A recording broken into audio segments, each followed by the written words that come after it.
আমরা দাঁড়িয়ে আছি রামসাই যাদবপুর টি গার্ডেনে। এই যাদবপুর টি গার্ডেনে শ্রমিকরা যখন চাপাতা তোলার কাজ করছিল, ঠিক সেই সময় একটি বড় মাপের কিংকবরা সাপ তাদের সামনে চলে আসে। সাপ দেখে তারা ভয়ে কাজ ছেড়ে বাগান থেকে বেরিয়ে আসে এবং খবর দেয় রামসাই মোবাইল স্কোয়াডে। রামসাই মোবাইল স্কোয়াড থেকে আমাদের কাছে খবর আসে।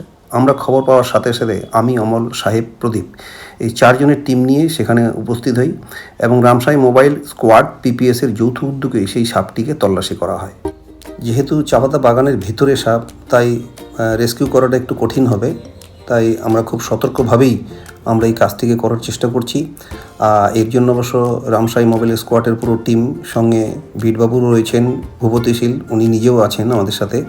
আমরা 4 জনের টিম যৌথভাবে আমরা চেষ্টা করছি সেই সাপটিকে উদ্ধার করার।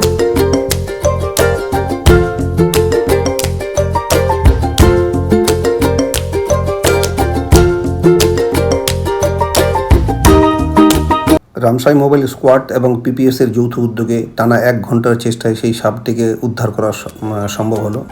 এই সাপটি যে আমরা উদ্ধার করেছি, এটির লম্বা হচ্ছে 12 ফিট এবং গলায় হচ্ছে 10 ইঞ্চি এবং ওজন হচ্ছে 7 কেজি 900 গ্রাম।